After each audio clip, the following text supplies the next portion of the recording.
Oh boy, I can make bees references now because we have Battlewasp coming to the game of Yu-Gi-Oh!, which is pretty interesting. So, the Battlewasp are the Vision Hero Increase Viz name. Okay, so this is all going to be part of a new pack. It's going to be coming out. Vision Hero Increase as well. So, first Battlewasp, Arbalest the Rapid Fire. Okay, so you can only use the second effect of this card's name once per turn. Okay, so when this card is normal summon, you target one level 3 or lower insect monster in your graveyard. Special summon. This is something that insects have needed for a very long time. If this card is destroyed by your opponent's card, you can source summon one Battlewasp monster from your hand or deck. This might be a good archetype after all. Who doesn't like when their monsters essentially float for no reason? And on summon, we get to bring back a level 3 insect monster from our graveyard. I like this. I like this a lot. Next up, we have Simultaneous Revolt or Summoning Swarm. So you can activate one card with this card names once per turn. You can also summon monsters from your extra deck during the turn that you activate this effect, except for insect monsters. Target one level 4 lower monster in your graveyard up to the number of monsters your opponent controls and special summon them. Are you kidding me? You gave this archetype a swarm effect? Fucking excuse me. Alright, well, the little waspy boys are going to be coming to town because I like this a lot. Alright, so we have swarming capabilities. Alright, insects, you're doing pretty good here. And then we have Battlewasp Hama the Conquering Bow. Okay, so it's one tuner plus one or more non-tuner. You can only use each effect among the second and third effects of this card's name once per turn each. So if this card is synchro summon using a synchro monster as material, this card can make a second attack during each battle phase. Oh no, this is going to have us using other synchros. This is like Blackwings. Okay. When this card inflicts damage to your opponent, you can have all monsters your opponent controls lose 1,000 attack. Alright, that's pretty interesting. And at the end of the battle phase, if your opponent did not take any battle damage during the battle phase, inflicting 300 damage to your opponent for each Battlewasp monster in your graveyard. So, is that if I ram this guy into something else, I get the ability to ping my opponent for damage? Because that's kind of interesting if that's actually how that works. I do want to see a ruling clarification on that at some point, but I believe that's how that works. And then it's like you can just go to your battle phase, not attack your opponent, and then ping them for damage as long as they didn't take battle damage that turn. Okay, sure. Oh, this is a big one. We've talked about for a little while. Yesterday we saw that Fortune Lady stuff was getting a reprint in Japan. And everybody kind of took that as, oh no, there's going to be Fortune Lady support right around the corner. Well, that seems to be the case. Like, so this is called Fortune Vision. Okay? So when this card is activated, you can add one Fortune Lady card from your deck to your hand. So literally, it doesn't have to be a monster. I like how this really includes. And once per turn, if a card you control is banished by an effect, you can activate this effect. During this turn, monsters you control cannot be destroyed by effects. That's really good. And then once per turn, if a card in your opponent's possession is banished by an effect, you can activate this effect. You take no damage for the rest of this turn. This is actually really good. I'm more or less curious to see how they're going to kind of bring it all together, though. Because at the end of the day, one thing the Fortune Ladies need is they need more support. You have to remember their very data concept that they are. And this is a good card. Like, I love when they give archetypes cards that literally will do 3 to 4 things that will literally try to fix the way that things are going for the archetype. So I do think that this is a step in the right direction, at least for them. Now, next up, we got Yasenju Weasel Blade Wind. Okay, so normal trap card, if you can only activate a card with this card's name once per turn each. So this is the first time I've seen Yabubu support in 100 years. So if you control no monsters, you can show your opponent up to 2 Yasenju monsters with different names from your hand, and then target an equal number of face-up cards your opponent controls, and return those cards to their hand. Did they just give Yasenju a defensive play here in the form of a trap card? Because that's kind of what that feels like. Now, I wish that it would let you special summon the Yasenjus from your hand to kind of put up a meat shield as well. I think that would be possibly good, but you show up to 2 Yasenjus to your opponent, and I mean specifically up to 2.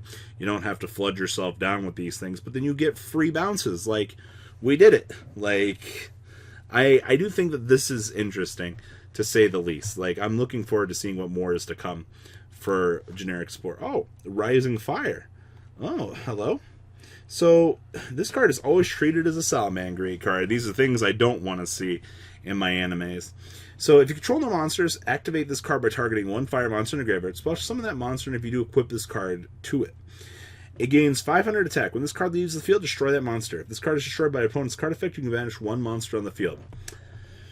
Was it really necessary to give Solid a literal premature burial? Like, the fact that this is always going to be counted as a Salamangreat card is going to be really annoying as well, because it's just going to be more shit I'm going to have to deal with in an already annoying matchup. But hey, you know, it's cool to see that they're still supporting the archetype.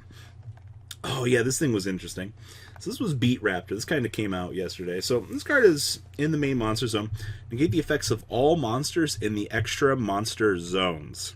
And then when this card is destroyed by battle, you can special summon one Beat Raptor from your deck. So it literally will float into another copy of itself. But can we just take a moment to appreciate the fact that they, when this guy's in the main monster zone, negate the effects of all monsters in the extra monster zone. Can we just take a moment to appreciate that they finally gave us something that we can actually abuse to negate stuff?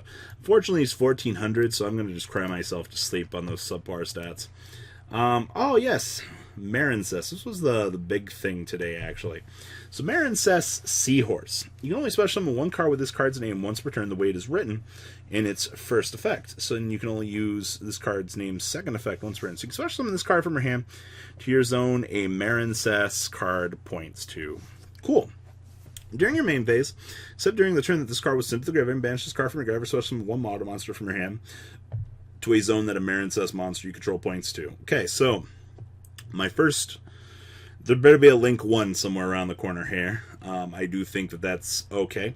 The fact that we're seeing more of these existential combos, I feel, that are going to continuously involve shitting out more monsters to zones that stuff points to, I do like that. I think it's a right step in the right direction, at least for the moment. So, next up we have Marincess Sea Star. So you can only activate, you can only use one card with this card's name's effect up to twice per turn.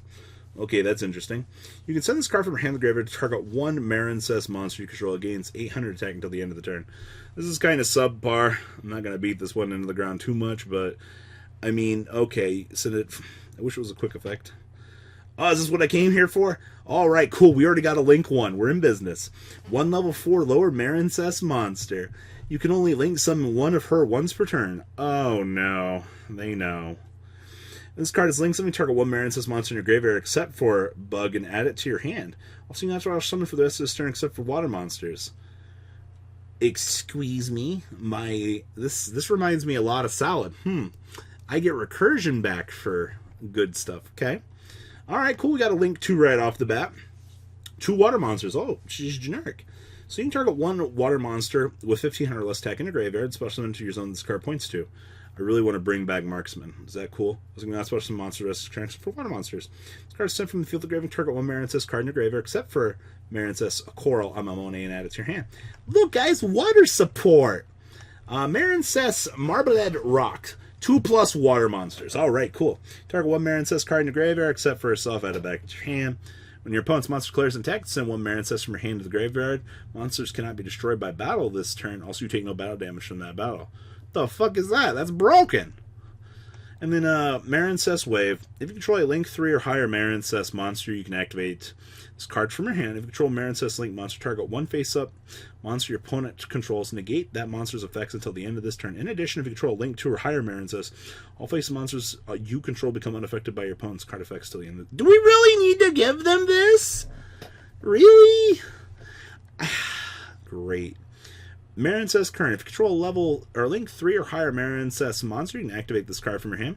When a Marincess Link monster you control destroys an opponent's monster by battle, inflict damage to your opponent equal to 400 times the monster you control's Link rating. In addition, if you control a Link 2 or higher Marincess monster, and the opponent was destroyed by a Link monster, inflict damage to your opponent equal to 500 times the Link rating.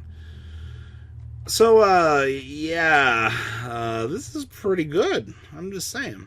Last thing I wanted to cover today was ye olde Witchcraft Golem Arliss. So when a spellcaster you control is targeted by an opponent's card effect or targeted for an attack by an opponent's monster, while this card is in your hand quick effect, you can target either one card your opponent controls or one witchcraft spell card in your graveyard. Special summon this card. If you do, return the targeted card to the hand. And then once returned during your standby phase, this card goes boop back to the hand. Interesting support for the day, guys. Please, leave a comment down below. Tell me what you guys think about these new cards. I'm looking forward to Bees, the archetype. And, well, guys, the ride never, well, truly ends. Thank you, patrons. Without you guys, I don't know what I'd be wearing in these videos. I might be a truffle shuffle incident all over again. Guys, please also check out VanCole40 for some awesome Vanguard content. Some other interesting stuff you might find up here on the left or in the description as well. Thanks for watching.